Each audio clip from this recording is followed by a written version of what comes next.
What up, everybody? Welcome to Creeps of the Crypt. I'm your host, John, along with my co-host. Other Alan, welcome back, guys. That's right, and we have a good episode to talk about for once. I mean, not for once, At but last. Yes. recently. Yeah, recently now we have a good episode, and this episode is called "The Ventriloquist's Dummy," and it was originally aired on June 5th, 1990. It was directed by Richard Donner and written by a familiar name for some people who know, and other people that might not know.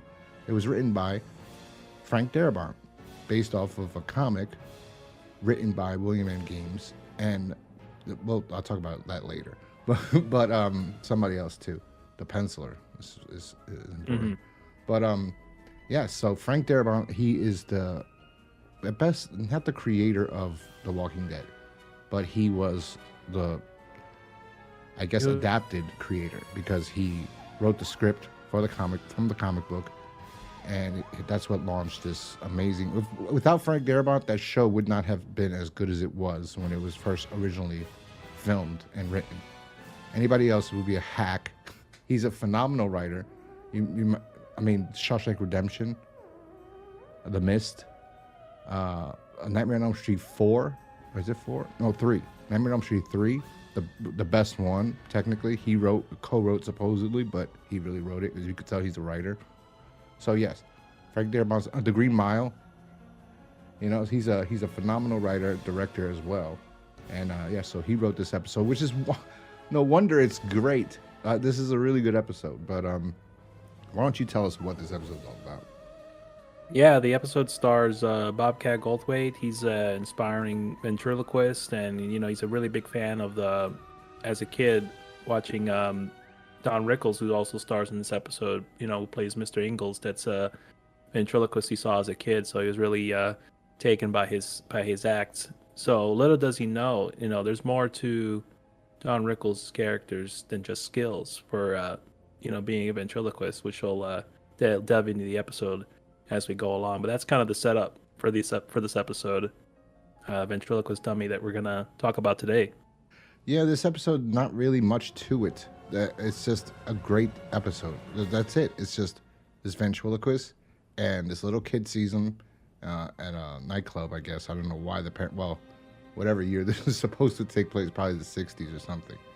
And Don Rickles is a ventriloquist, and he has his dummy, and he's making jokes, and then there's a little bit of Don Rickles actually came out, I think. I'm not sure Frank Darabont wrote every word, because there's a part where Don Rickles starts attacking some of the audience members, and that was Don Rickles' thing. Like he do crowd work. Oh, by the way, there's a little line in the beginning, or not a line. There's a little package in the beginning with the Crypt Keeper, where he says, "I just got this package from Hack Me Inc." Yeah. Yeah. So now that's a great pun. And that's because there's two ways to use hack for the Crypt Keeper, right? Or just for the episode. One is, like the Crypt Keeper hack is like, hacking something, chopping something, right? The other is what comedians call bad comedians. They call them hacks. Like Kevin Brennan is a comedian that used to be a writer on SNL, and now he's just a grumpy old man. He's just a miserable old curmudgeon. And he calls all the comedians all the time, he's such a hack. He's a hack. So, that's another aspect to look at it, like Hack Me Inc. That was pretty clever, and I'm pretty sure Darabont did that on purpose. If he wrote that segment. Yeah, that was a good little additional writing to that one, especially given the nature of the episode. So it all ties well together, and I think that's kind of like a hallmark of a good Tales of the Crypt episode in general. Yeah, and the who's doing the crowd work, and like calling people fat and saying these things, and then when he gets off stage, the little kid, he's like, "Oh, this guy is amazing." He thought everything was funny and hysterical, which I don't know. Maybe back in the day, I could see somebody like watching a ventriloquist and wanting to do that. With my history of ventriloquism, I guess you could say, or knowledge of them, I'm not very keen on wanting to be friendly or like nice. I don't know. It's like, okay, so this episode's like, this has been a theme, I think, for I guess through comic history or just in general writing, because the first thing I saw with Ventriloquist was the Twilight Zone. They have an episode with ventriloquist in it, where the ventriloquist comes to life, kind of. But it can't walk like Chucky or anything like that. But they did it so well that I could see why people in the 60s probably freaked out or got scared from that episode. As a kid, I was like, this is kind of scary. They'd use shadows and things, and then the voice is like haunting him. Let's say Batman, the animated series, not just animated, the comic books, the ventriloquist. I mean, and I just found recently, which is hilarious, because I didn't know that I knew we were going to get to this episode, but it was just magically happened, right? I was on Peacock, and there's a movie called Magic. I think it stars Anthony Hopkins. And it's about a ventriloquist who becomes a serial killer. And that came out in like 1970 something, I think. And I was like, that's amazing. But like, so I got the Twilight Zone. I got Goosebumps when I was a kid. There's Night of the Living Dummy was the name of the issue. So that was interesting. Slappy, I think he's called. And then, I remember that. Yeah. That was like, I remember that issue too. That's like number 7, I think. I'm just going off memory. I could be wrong. I loved it. I love it. I have it, but it's in storage. Well, not all. Up to when they stopped sucking. The Goosebumps started sucking when it was pick your own ending. I hated that. No, I've never been a fan of that. Picking your own path. I mean, there's a place for them, but usually they don't end up being that great. I'd rather just have one exclusive vision, and then that's it. Have it be that. Mm-hmm. But I find it, I never found it interesting either as a kid. That's true though. Yeah, there's been a lot of those kind of elements of these puppetries or ventriloquist dummies being used as I mean, even the one in the Twilight Zone, I remember that episode. I mean, that one, for its time, I'm sure they were scared of it too. That's probably Chucky before their time. For our time, I mean, it's because that dummy was pretty it was pretty scary looking, so I can understand that. Yeah. I mean, all of these have their own elements of unsettledness, because they could just they're just blank staring at you, and then got big eyes. It's just I always found them a little creepy as a kid. Yeah. Never owned one. I was afraid to own one of these things. I actually have one that's haunted. I'm not sure how haunted he is. It's not an evil. Okay, so people are gonna go, "What the fuck is he talking about?" so we're not talking about Annabelle haunted, right? No, we're talking about yes, kind of. To what extent? Well, I've used. Okay, so let me get to why. Before doing Ghost Crusaders TV, I was Ghost Crusaders, and I trademarked the name and everything, and I was planning to do a series on, paranormal investigating and trying to find, is there life after death? Is there something after death? Because when I was a kid, I had a paranormal experience, and other people in that house that I had it in also had that experience or a similar experience, not the same one, but, and I remember vividly, basically, like I was sleeping in bed. I never even told this story, even when I did my show. My episodes, but I was in my bed sleeping in the bed in my friend's house in Long Island, and I was sleeping in the bed, and I looked, and there was a shadow of a man standing over the bed looking at me, and then it moved to the corner and sat down like if it was sitting in a chair, that there was no chair there, and I was bugging the fuck out, right? So ever since then, I kind of gravitated towards paranormal shows and stuff. So I always, was a fan, and I wanted to try it out. So little by little, I bought little pieces of equipment to investigate at a cemetery or something like that, or go to a location that was considered haunted, called the Devil's Tree, New Jersey. And it's really like the first time I caught a lot of audio responses. That literally, if I think there's clips up on YouTube, go to Ghost Crusaders, Devil's Tree. Maybe it's there. I don't know. But you can hear sounds like when it comes out. You can hear a little bit of radio interference there. You can.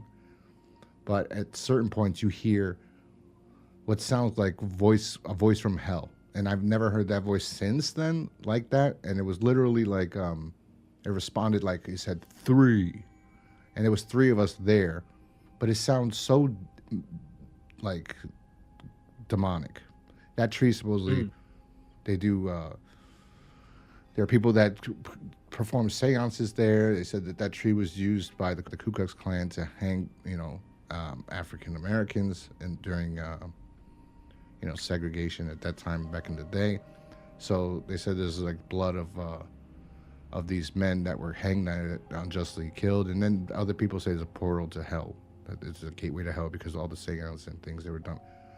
Anyway, there was a lot of videos about this online, the episode TV shows that talk about haunted locations and stuff like that.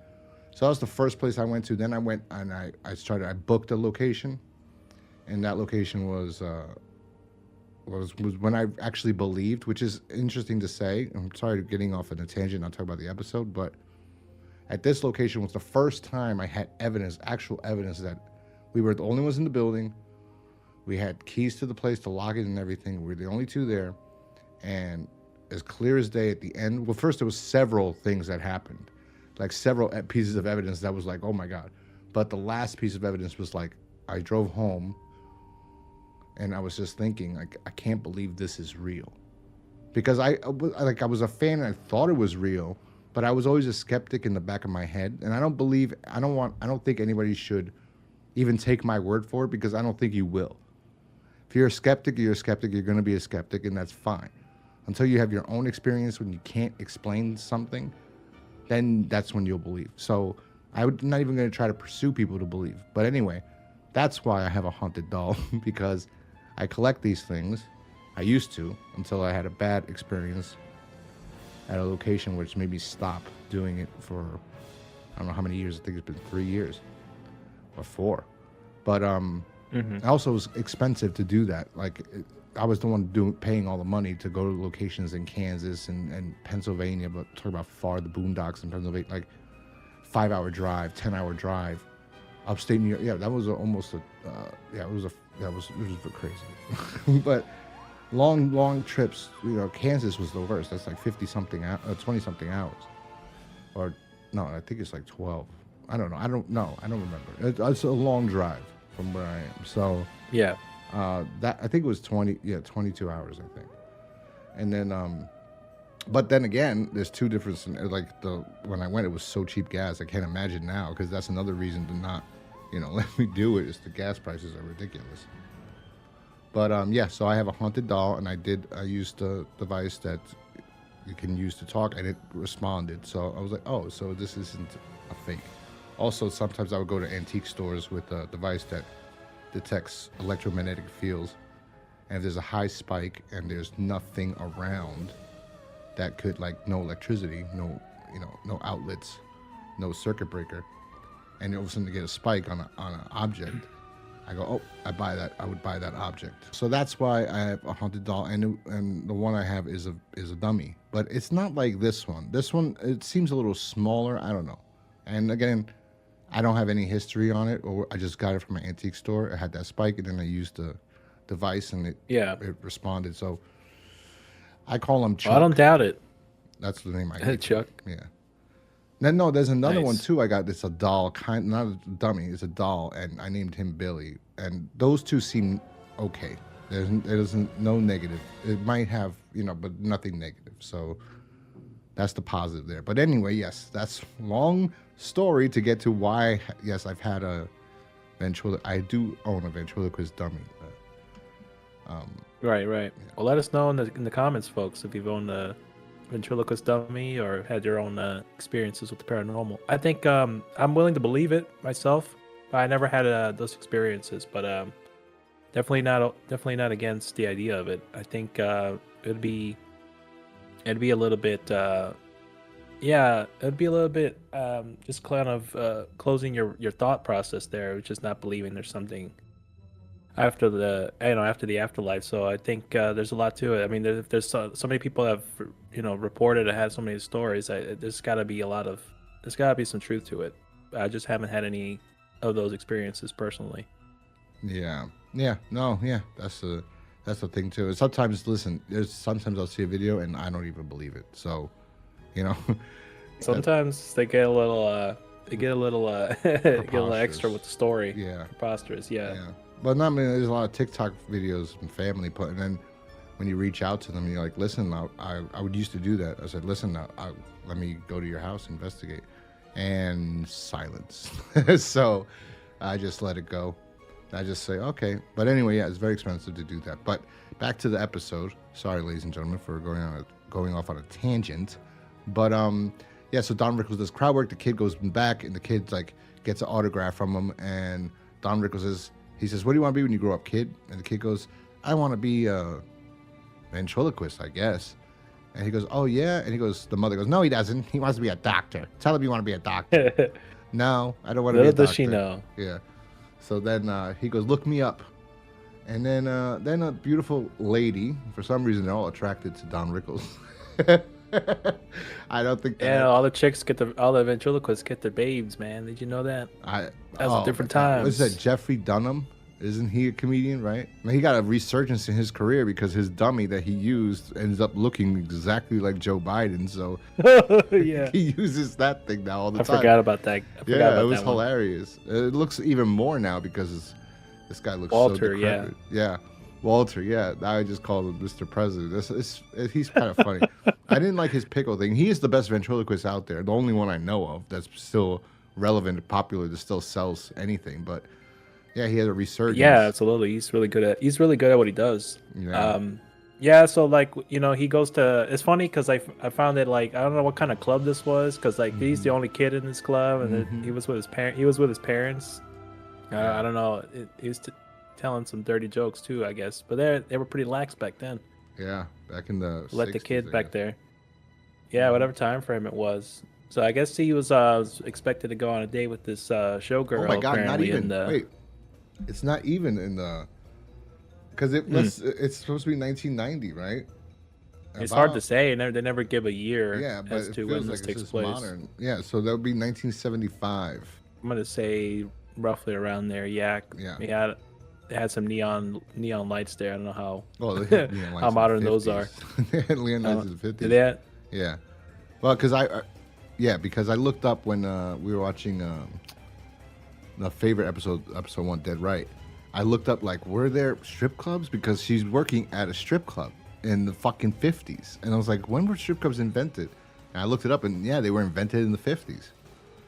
And I was like, damn, I didn't know. Well, they were invented a little bit before for the soldiers, right? But then, then it came to the States, and people were trying to make money, bar and titties. So bar and titties, that works. Hey, great combo. Well. Yeah. 1910 is when the neon was invented. So yeah, see. Yeah, I guess not that old. Yeah. So well, I always think it's ahead of its time. I always think when it comes to neon lights, but yeah, it's somewhere around that point, and then once everything wraps up there, Billy, the fan, is heading off to bed, and then there's this fire that happens at the what was that, the club? Yeah. So then it cuts 15 years later, and he is an older man, and he pulls up to this house has a chain over the front this driveway because he doesn't want any solicitors. And he comes out with his stupid. It's the kid now grown up, and he took what he said, "Look me up," legitimately, even though it's no way 15 years. Bobcat's not 25. Bobcat, this is probably 40. No, he's probably 36. He's an older guy at this point. And he comes out and he goes over. And remember, at this time in the 90s, early 90s, maybe he was, young back in the day. Younger kids look much older than they do now. But he goes. Yeah, for sure. He goes and he brings his stupid dummy with him, and he's horrible. He goes to the front door, he knocks on it, and then he's like, Mr. Engels. By the way, I didn't say, yes, Don Rickles plays Mr. Engels. Mr. Engels, the name Engels is reference to the penciler of the comic, that the original comic, The Ventriloquist Dummy. The penciler's name was Graham Engels, so that's why they named Don Rickles' character Mr. Engels. So that's a cool little Easter egg there we mentioned. Yeah. So look, Bobcat was born in '62. This episode came out in 90, right? He was 28 when this episode came out. So I guess you can make that 25, yeah. That leap there. So he was about 13 at the time, maybe, when he was watching that show. I guess maybe I would say 10. Yeah. That's just like going off of the So 15, his he's real 25, age, and or even if he was 13, yeah, he'd be 12. Yeah, that makes sense. But something he like looks, that. Yeah, he looks incredible. Like that's, I don't know. He's balding already. he's balding. He's got the Paul Heyman Yeah, his ponytail before ponytail, it started getting shorter and shorter. Yeah, and then so he goes and he's like, "Oh, Mr. Engels, it's me." You know his voice, because back then that's not even his real voice. He puts that voice on. I forgot if anyone what it was when he first started talking normal. And people were like, "What the fuck?" But at this point, he was popular because of that voice. I mean, he was a stand-up supposedly. I don't think it was very good. So from what I hear, Seinfeld hates Bobcat. Like that's the one person Jerry Seinfeld literally hates. Yeah. There's a video of him. They're referring to Bobcat, but they don't say Bobcat's name because somebody because that show, Comedians in Cars Getting Coffee, he interviews some female comedian who works like with Bobcat all the time. And she mentions him some way, shape, or form. And he goes, I hate him. He goes, he's not funny. He was never funny. That's why he has to do a voice. I was like, oh my God. Jesus Yeah, Christ. it's pretty brutal. If I find a clip, I'll play it. No, it's just irrelevant. Well, it's not really relevant. But I don't know. I've never seen Bobcat do stand-up. I know when he went to, was it David Letterman or Jay Leno? I think it was Jay Leno. He set the couch on fire. And then he was banned from the Jay Leno show for his life. He couldn't go back on. Oh, wow. Even though supposedly he said he told Jay he was going to do that. And Jay said, okay. But I don't think Jay took him seriously. Right? Like, set your couch on fire. But anyway, I think now he talks normal. He doesn't use that voice anymore. So, and he's a director. Pretty good. He did that movie with Robin Williams. Was it World's Greatest Dad? He's directed some pretty interesting movies that I saw. Yeah, World's Greatest Dad was one of them. That was like a dark comedy. So I guess he's really good at directing those. And he also did that other movie I like too with Bill Murray's brother. God Bless America was pretty all right. Yeah. You ever seen that one? I think so. That's what. No, I don't know. I did not see that one. Yeah, Bill Murray's brother Joel Murray was in that, and it was a pretty interesting film too. That was like a dark comedy as well. Yeah, I mean, I know he's kind of been known more for directing stuff and more than. I mean, he's kind of done it all, honestly. At least from looking at his IMDb page. Yeah, he also directed a spoof movie, which I watched. This guy, his name's Perry Caravello. He streams every Monday and Fridays on YouTube. PCL, that's what they call it, Perry Caravello Live. And he has some mental problems because he was in a car accident when he was like 18 or 20, a really bad one that almost killed him, and his brain doesn't work properly anymore. So he's very weird. But you got like it's a niche thing. But anyway, Bobcat pulled this prank on him, and Bobcat and the guy's friends, and they made a whole movie, and they told him he was going to be cast in a movie because he was an actor, and he was going to be cast in this movie revolving around him. And that it was called Windy City Heat, and that was he was going to be a private investigator, and they just did this whole spoof on him, and then they set up pranks that they were doing on him, like behind the scenes. That he believes it because he's got this problem, so it was funny. And now he does these streams, and people just troll the shit out of him. They leave comments. He literally thinks that Gina Carano is coming to his house to have sex with him. Like, he believes this. How long has that been? Oh, it's been a few months now. He's pretty pissed. Now he's pretty... Because then they got him... Because the guy who does it with him, because he can't function. So the guy's in New York. He's in California. The guy could control his computer. I don't know how the fuck they have this technology, but he controls everything. But he basically got a fucking girl to call, and she sounds like Gina. And she was talking about, oh, baby, when I get you. And I was like, oh, my God. And he believed it. He goes, oh, honey, and everything. So it's sometimes it's funny. I'll troll. I'll pretend I'm Christopher Walken. I did that one day. I pretended I was Christopher Walken.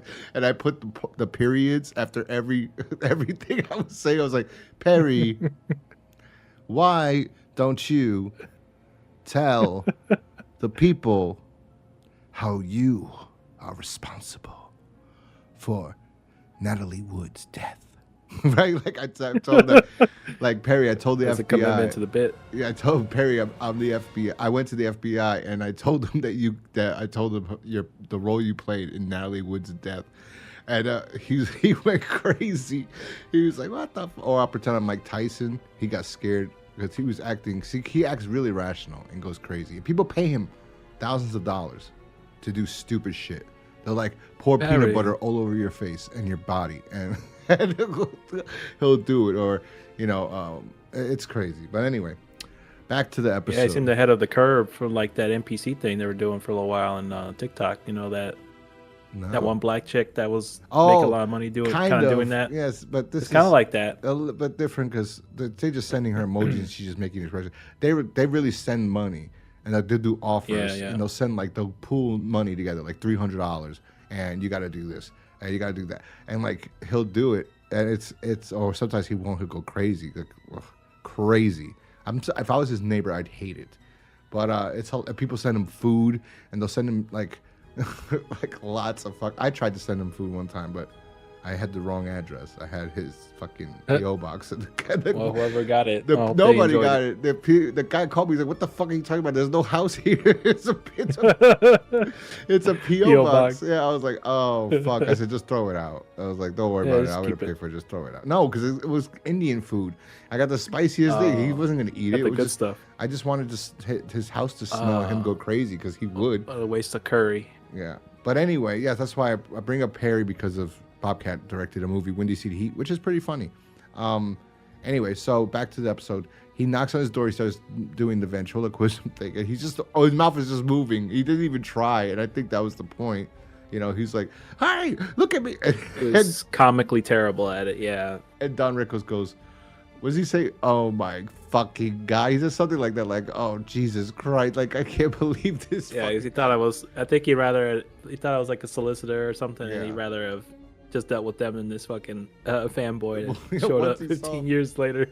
Once he saw him, he goes, "I'm not leaving until you talk to me." "Hi, my name is Tim." And then, oh no.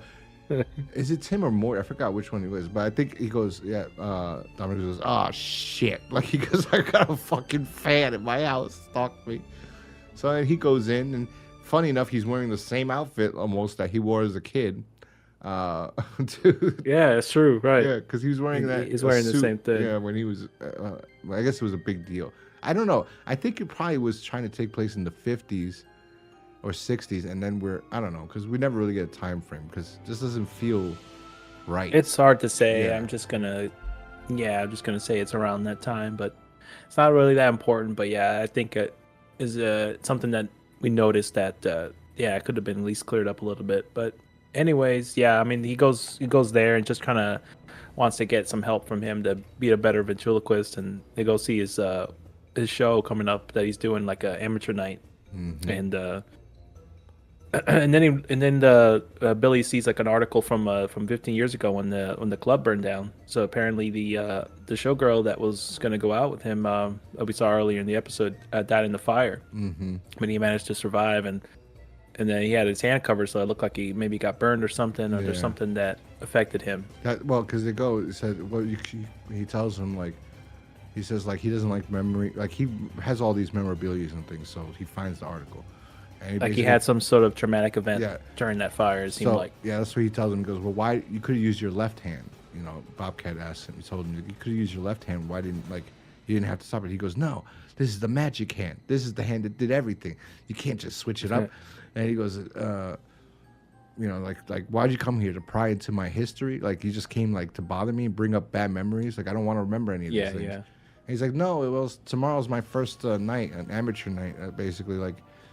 And I'm, which is where Elvis was found, I think. I think he was. No.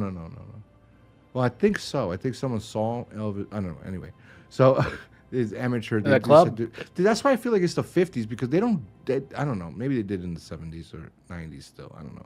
I want to say it's around that time. That's what it seems like because I don't think it's not in the 90s. Yeah, I don't think it's the 90s at all either. I think it's set. I think most of these originally, until like.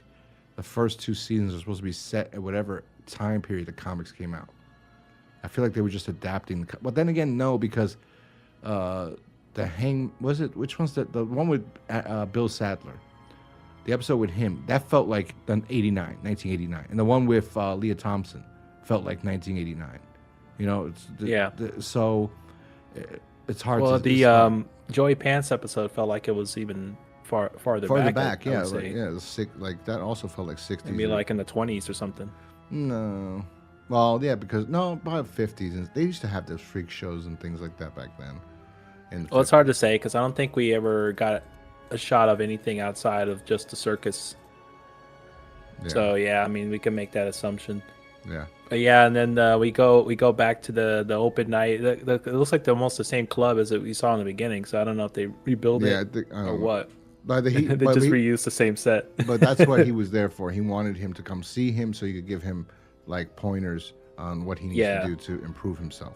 And basically, the line of the episode that I liked before Billy went up there and bombed, as the comedy would say, the term bomb. He just sucked. He sucked. He was terrible. There was a chick beforehand doing some like some twirling or whatever, and then it's like what is the line they said when he got back on there? He's like, bring the chick back with the tits. Yeah, that one got me. I think something like that. I think probably let's say it was supposed to be modern day, but it has like it feels like there are elements that make it look like it's the past. But anyway, because the clothing later on when he's at the other club, it looks more modern. And I didn't really get a look at the car. I think the car was like an 80s car that he drove up in. So, yeah. But anyway, so he goes up after the girl with the batons. She's a baton twirler, I think. Yeah. And he goes up there. That's what she was doing. And Mr. Engels is there watching in the back. And as soon as he gets on, he fucking head pops off on his dummy. It's like, go home. Just go home. Like, what are you doing? Like, why would you even stay there? Like, everyone's just saying, like, listen, man, it's 1989. Nobody gives a shit about ventriloquists. Get off. We want to hear some comedy. Or like you said, get the girl back with the tits. And they just start booing him like crazy. And he's horrible. He's just talking to the mic and his mouth is moving. He learned nothing. He's wanted to do this since he was a kid. It's like, what the fuck? You have no talent. Yeah, I don't know what he was doing with his life for the whole time. Like he could have had at least a good set or something, but he just didn't. He just got stage fright, I guess it seemed like, and then the head popped off, as you mentioned. He just didn't have anything. He didn't have anything to present. So, as expected, yeah, it was a disaster. Yeah. All so he bombs hard, and then Rickles or Mr. Engels goes to the bar, and he's approached by his daughter. Oh no, his daughter's next to him. So he's approached by a whore, and next to him is Richard Donner making out with Don Rickles' fucking daughter. Yeah, what a turn of events. We had that. I saw it come up on the IMDb trivia, so I was like, whoa. Yeah, I'm like, well, that's interesting. I was like, wait a second. It just says that the guy talking to the girl. He's not talking. He's making out with the girl. It was like, yeah, they need to edit this. Yeah, I'll hire your daughter to be an extra as long as well, he kissed her like, I think it wasn't a real kiss, like a television kiss even. It was like more like a kiss like that. So it wasn't anything serious. But Bobcat goes up to him because I forgot Bobcat's name in this episode. I know the name of Mr. Engels and Morty, his thing. Oh, Billy's his name. That's his name, Billy. Mm-hmm. So Billy goes up to Mr. Engels and he goes, I was pretty bad, wasn't I? Can't do Bobcat's voice. I've tried to do his voice so many times because I love Bobcat in Police Academy. Like, I don't give a shit about the Police Academies prior to Bobcat being in them. Like, I think they're decent movies. The first one was like a real movie, kind of real comic, but like more grounded in reality. But the third one, and I think he shows up in the third one. And then the fourth one, he's a cop. The third one, he shows up, he's a bad guy. And then he becomes a cop in the fourth one. And I think David Spade is in one of these fucking Police Academy movies too, as a kid. I was like, what the fuck? I think he was a recruit, Citizens on Patrol. I think he was one of the Citizens on Patrol, David Spade. But anyway, he goes up to Mr. Engels and he's like, it was really bad. And he goes, no, you weren't that bad. And he goes, yeah, you suck. I think you should find a new profession in life. And then he's like, yeah, he tried to be nice, and then he's like, I was just gonna tell you, then you fucking suck. Billy goes, he goes, all right, and he leaves, and he's just like, wait, you forgot your stupid dummy. And he goes, oh yeah, I'm pretty sure he didn't want it anyway. So he walks out, and then all of a sudden, it looks like Mr. Engels got an itch or something. Because when he was first sitting at the bar, this prostitute came up to him and asked him, you're cute. You know, you want to have a good time." And he was like, "Leave me alone." Yeah. So he got like this itch or this gleam in his eye. He goes up to her. He goes, "You know, all right, let's, you know, can I buy you a drink or whatever?" So then, you know, they're gonna have sex. And we see Billy go to the dumpster with the stupid doll. He starts hitting it, and then you hear a loud scream. And yeah, he was like, "Everybody was right." And just slams his dummy against the trash can. Everybody was right, yeah. And then Billy hears the scream. He runs to it. So hey, he could be like, you know, this guy's a weird-looking dork kind of guy, but he's got something in him that, you know, he ran to the danger. Maybe the fire he saw and the people that died when he was young. You know, maybe he wants to help people because when he was a kid, he couldn't do something. I'm just trying to look into the character. You know, like, why would he rush to a scream? If anything, I'd be like, oh, I never. Never. I hear a scream, I would have I'm just not gotten going. the hell out of there. Sorry. Yeah, it's like by the woods and stuff. Unless you're a family member of mine and I'm out and I hear screaming, I don't know if it's you, I'm not going anywhere. I hear a scream, I'm turning around, walking away. So he runs to the danger and he sees that the prostitute was killed. I don't know if he saw, I don't think he saw her talking to Mr. Ingalls prior to when he got there. She was already gone. So I don't think so. So he sees that. He's like, oh my God. No, she was already by the end of the tape, by the end of the bar. Yeah. He goes, oh my God. They start talking. There's people there. And then, but he touches everything. Back then there was no, I guess, fingerprint. It didn't really matter. That could have your fingerprint. Yeah, he took his jacket off and just covered her. Yeah, covered her. And then he's like, don't light anything. It smells of gasoline, right? So now I don't know if it's right then and there that he puts two and two together or he waits because he rushes to Mr. Engel's house, which I guess also lives very close to the club. It's the same. I think maybe this, everything's so close to each other. Yeah. But yeah, I guess he put together. That's what we were led to believe. He just put those things together. It's like, oh, he might have had something to do with it. Well, I think because when he rushes to the house, he goes, "Oh my God, thank God you're okay." I think I heard him say, "Thank God you're okay," but I could be wrong.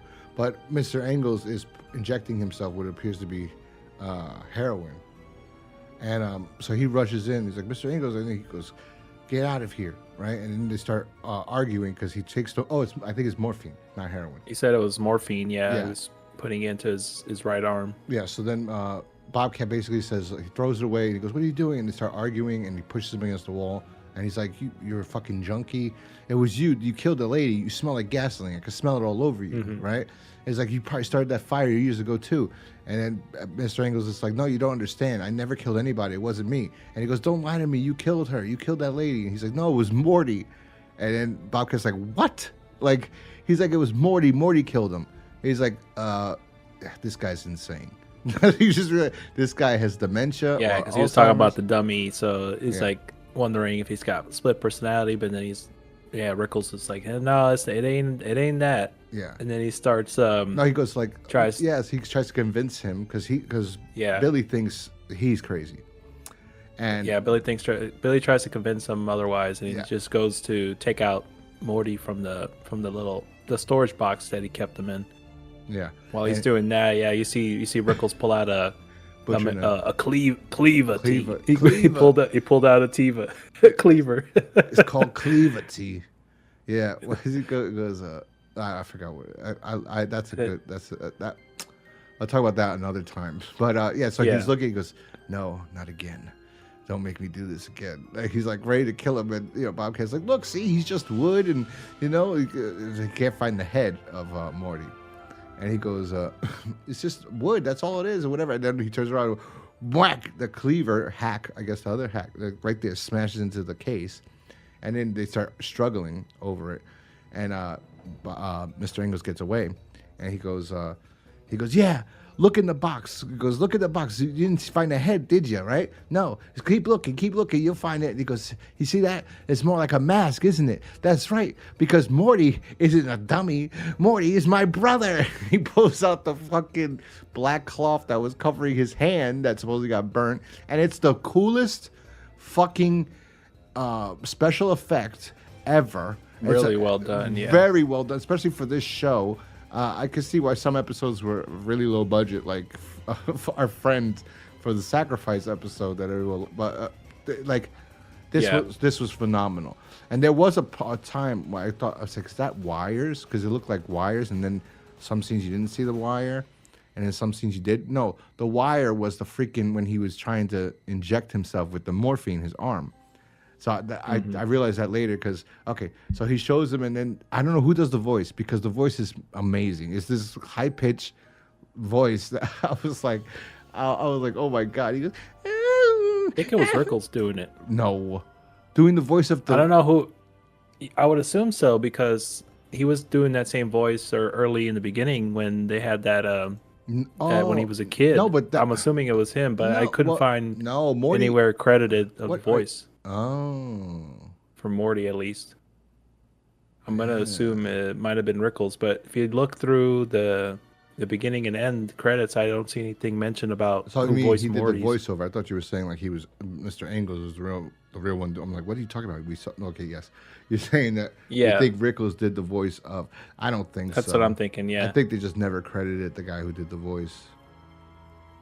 I mean, I don't know. Which is strange that they didn't, but yeah. So I mean, that's the reveal is that the ventriloquist is like his brother. They had some sort of.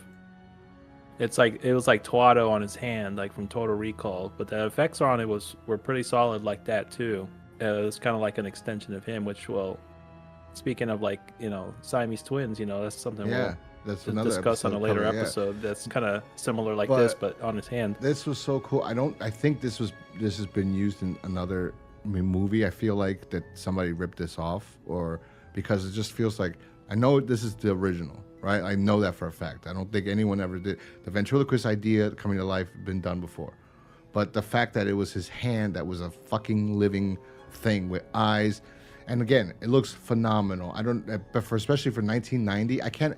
Maybe if it was in 4K or whatever is out, 6K now, whatever, right? It probably won't look as good, but phenomenal. And that back of the head, everything, the eyes moving and blinking. I mean, the animatronics. This is one of the best, and it doesn't even have full hands. He has like penguin, like the penguin, like Danny DeVito's penguin. He's got like flippers. Yeah, flippers. So that was really cool. Okay, so we just found something out. I want to do a correction, or we just cut it out. So I'm surprised he didn't kiss her better than Richard Donner. So Richard Donner, I could have sworn the trivia was that it was Don Rickles' daughter, but no, it's supposedly Richard Donner's wife. His actual wife was whatever. Oh no, I don't know. Wait, because Mindy Rickles is here too. It says Mindy Rickles, girl at bar. Yeah, it gets confusing because I don't know who's who. I think so the lady at the bar, that looks like Donner's wife, and I don't know who the other girl at the bar is that isn't the prostitute. Wait a second. As Mindy Rickles, but who's? Oh yeah, that is Donner's wife. Okay, but then who's Mindy? That's why I got confused because the girl at the bar is the trivia Mindy Rickles. I don't see any. Threw it off. They said the girl next to Donner is Mindy. Isn't that the trivia question? Let me tell you. That's a trivia. That's a trivia that people added on here on IMDb. I mean, they could be wrong. And these are. It does say she's there though. It does say she's credited as being at the bar, but there's no girl at the bar besides the two married couple, the Donner and his wife. That's his wife. And Mindy, I don't know where she is in this scene. Maybe she was somewhere else, but that we didn't see. Who knows? Yeah. Anyway, she's not there. We just looked it up, guys, watching it, and she's not there. So I don't know what the hell they're talking about. The prosthetics on that was really well done. I think that's where most of that money went. It seemed like because there was a cool scene too where Billy was getting through to Mr. Ingalls, and he goes and just chops his arm off. That scene was pretty solid. Yes. That blood. So and the makeup there was really good. No, what happens is that Morty starts talking shit, and he starts saying, "I was he didn't have the talent. It was all me. It was my idea to do this. It was my idea to do that. He sucks. He has no talent. I wrote the bits. I did everything. He's basically he's a hack. Like he can't cut it on his own. So he kind of stopped, and then he realized that there was other things that prevent that. Like he didn't I don't know. I don't know. It's hard for me to explain what he kind of realized at that moment, but it feels like he realized this is what I hated, and this is why I kept him drugged. It wasn't so much about killing the girl, which yes, that was the main thing. Like it fucked everything up, but he's been a shithead. He was always a shithead, and I always had to deal with this. And this is why I decided to keep him drugged up. It's really because of that. Well, Morty mentioned like how like they were trying to avoid maybe getting taken to the circus, or avoiding like being an attraction at the circus, which is why they kind of decided to take up the business of doing this ventriloquist comedy act. That was part of it too, and that's what we established, that it was keeping him sedated with morphine. That's why we saw him earlier injecting himself with something. But the whole thing, it was pretty cool. It got a little silly, but it was intended that way. When Billy was chasing Morty all over the house here, and don't skip yet. You see like half a body there. You kind of did go. You did mention it, but yeah. So he chops him off. After he hears this, he goes, breaking up the act. That's what he says. He goes, I'm breaking up the act. So he cuts him off, and he screams or whatever. But then this is I love this episode. I remember as a kid being so creeped out of Morty just scurrying around like he's got like a weird alien. It's like an alien movie. Yeah, that's what it felt like an alien, like the mouth huggers or whatever, like just scurrying around, slithering a snake or some shit. And then he could talk shit, and he's talking shit, and then he was talking shit. So he goes, no, Mr. What does Bobcat say to him, Mr. Ingalls? He goes, no, I'm finally like free, basically. He's like I don't care, I'm done, But because when they were fighting, he's like, you're the ventriloquist, he's the dummy. That's when fucking Morty's like, fuck him, he sucks. He would be nothing without me. Being stuck with him is the worst. That comes back to the other Siamese thing later on in another episode, which is similar. It's like being stuck with somebody you don't like. That has to be miserable. Because like brothers and family members don't always get along. And like I have a friend who has a brother that is a year older than him, and some drama happened in there, and they don't like each other anymore, and that's fucked up. And that's almost like twins being a year apart. I guess they call it Irish twins, right? So that's kind of sad. But anyway, well, yeah, part of it too. He's also had a strong proclivity to women too, so he couldn't really do too much. That was the whole thing that like he said, like he always liked women, but he can't be with a woman. Because he doesn't have anything to be with a woman. So and then when they see him, they're scared. But anyway, he's the scariest fucking little thing I've ever seen. Like, and then it looks like a baby. He looks like he's the bald head of an old. Like, it's weird. He looks like a baby and an old man at the same time, and it's gross. But he scurries after Mr. Ingalls cuts him off. And he's like, I'm finally free. He's like, oh, fuck you, you're dead. And he just rips a big chunk of his neck off like a zombie movie. And there's blood everywhere. And then he scurries away like a little rat. And he's like, blood. Yeah, he tries chasing him around. And he gets like behind the oven. And he's chasing him around. Billy's chasing him around with a baseball bat. And there's a cool scene too, because you see he goes back on Rickles' shoulder. Morty was just talking shit again, and then Billy goes to swing, and then you get a really quick shot of Rickles, like a Rickles dummy, like getting hit a baseball bat right in the face. Yeah. Oh, that was really well done. That was hilarious because it looked so good too. That's another shot that looked really good. Because I had to watch it in slow motion. You see they cut like a dummy real quick, but it was so fast that it looked really well done. This has to be in the 90s because I believe Bobcat calls him a Cabbage Patch Kid. It's like he's an inbred Cabbage Patch Kid, so we know. I don't know when the Cabbage Patch Kids were created, but oh my God, he's so tiny, he's so creepy. So then, he was on the shoulder, he hits him, fucking the dummy flat, but it looks so good. It really does look good. And he misses him, and then he's on the other side of the room, and then he There's a plank of wood. steps he stomps the plank of wood, and Yeah. then Billy goes Like a flying and just cartoon, swings yeah. out like a baseball, and But then he it goes works flying, yeah, like a cartoon. because when he came into the house, he stepped on that plank and almost fell because it was off. So then Yeah. later, when he knows that it's there, that's why he stepped on it, stomps on it, and he flies and he hits him with the bat and fucking hits him, bounces off the wall, lands into a meat grinder. It was like bingo. It was like it's like a cartoon, but it works. Yeah, And then it was funny. Billy grabs him and starts grinding him up, and he's like, "Oh no! Oh, I'm dying!" It's And what was he making? What was he making? I'm making asshole casserole. That's what he says, right? He's like, And you're the main ingredient. And you're the main ingredient. Yeah, that's a great line. Oh god, that is 100. Frank Darabont is fucking amazing writer. He is so good. Like I said, all his movies are great. He's a fucking. He was robbed from the Oscar technically, but I mean that year a lot of great movies came out. Shawshank came out the same year as Forrest Gump and Pulp Fiction. I mean, those are three really good movies. Yeah, that's 3 great movies. So as he's grinding him, he's pleading for his life, and he says, "I'll do anything, oh, whatever you want." And he goes, "Like anything?" And he's like, "Yeah." So the deal is he won't kill him, which I don't know how he's living. But then again, Right, I don't know it's a how he science survives. fiction. It's like, and he keeps him. He's like, he's gonna be his new act, and then.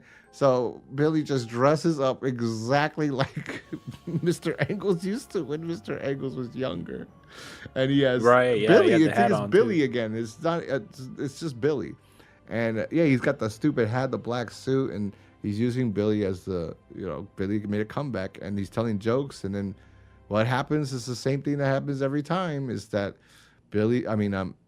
Morty sees a woman, and he's like, "Oh my god!" And he starts talking. Maybe it is Rickles, and they just did something with the voice, because he's doing crowd work, and he's like, I forgot what he said. I bet you could suck something through a garden hose. He basically does like really inappropriate things but she's blushing because back then, maybe they were uncomfortable with some women, but I think women were more used to being in comedies with.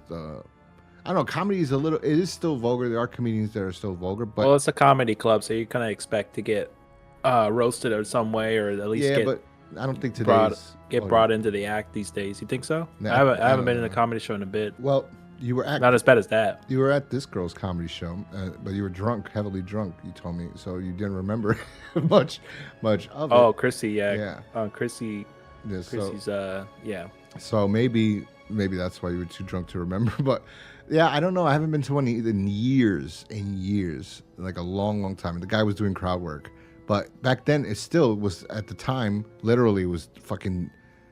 I think 15. It was about 15. Well, that's also what you go in expecting, but there's people that take it too personally when they're whenever they get roasted by a comedian when they're going to a show.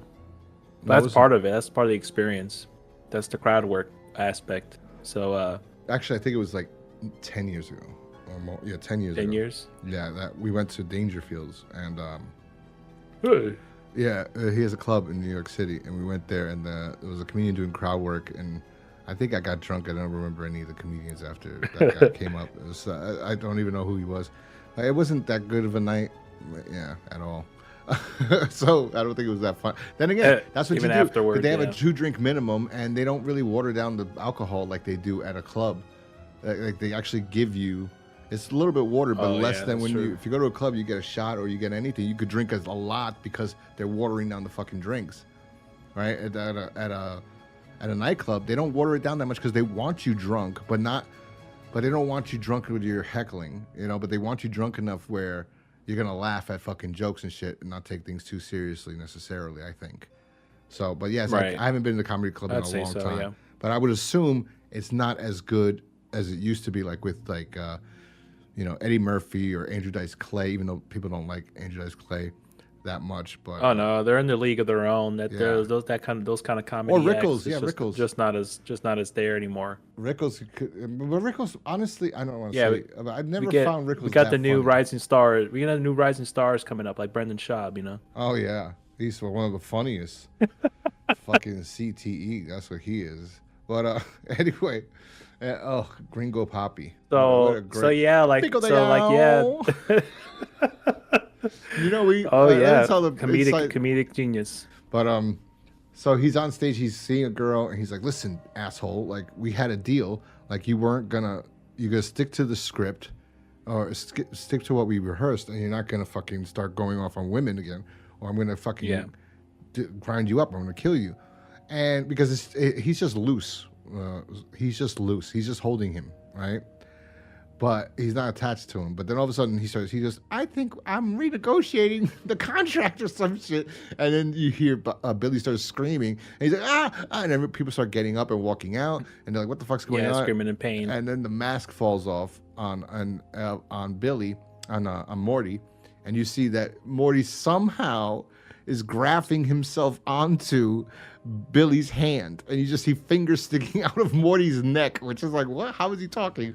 But whatever, he's just laughing the entire time about, like, you know, now you're fucked. Now you're stuck with me. But now everyone knows, you know, that this fucking thing is there, and that's how the episode ends.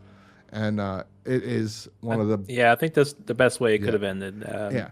He morphs into his hand, and that's the end. What did he say? Time to scratch your ass, Buster, or something like that, or try to scratch your ass, something like that. But yeah, something like that. Yeah. But this is the only part where it didn't look as good. I think the thing when it had the fingers sticking through. Not as well. But Yeah, not as well. But it was okay. Otherwise, it was pretty solid. Yeah, the episode in general, fantastic episode. Great, really one of the best episodes. And then I didn't even know Frank Darabont wrote it until right before we did the podcast, because I did not even look up the director or writer. I think I saw that it was Donner, because looking at the trivia, that Donner was the director. Mm-hmm. But I had no idea that Frank Darabont wrote this, and that's fun. And then you could tell it's just a great, concise 20 minutes, and so much was done. It was so good. This is a 5 stars. I think 5 stars. When I think of Tales from the Crypt, this is one of the episodes I think of. Because it's a perfect combo of great casting. The story's interesting. Everything that's presented, it has a purpose, and you enjoy it, and it just goes by really quick. I mean, that's the hallmark of a great Tales from the Crypt episode. I mean, we got some good horror and some blood and good makeup. So I mean, I think it's otherwise, yeah. I mean, I can't think of anything I really dislike besides the small little nitpicks that we're trying to figure out what time period this was taking place of. But other than that, solid 5 out of 5 for me as well. Yeah. Anyway, so you got any plugs you want to do? Yeah, if you want to follow me on X/Twitter, I'm under Splinter47. So I'll just any updates I have going on, I'll throw them up there, or any retweets, it'll be up there as well. All right, and you can do the same for us at Creeps of Crypt on X. Just go to X and look up Creeps of Crypt, and you'll find us there. We'll post this stuff on there. And, YouTube, Rumble, and those places. If you want to leave a comment about this episode, go ahead and do so. Leave us a review. It kind of helps us as well. And then go check out GhostCrusadersMerch.com. If you like any of the shirt designs or any one of them, think about buying them, and you're kind of helping us out. In the long run, you will be helping us out if you do that. But, so that's today's episode, ladies and gentlemen. We will talk to you guys next time. Take care, guys. See you on the next one. Whoa, that's different. It's supposed to be peace, but all right. See you on the next one. I'm gonna. You had a long peace delay there. Yeah, I was waiting for you. That's why I was like, oh, okay. I didn't say peace. I was waiting for you to say it. All right. So that's what you always say. So that's why I was like checking. I was like, whoa, something's not right here. But yeah. So yeah, we'll talk to you guys next time. Peace. Peace.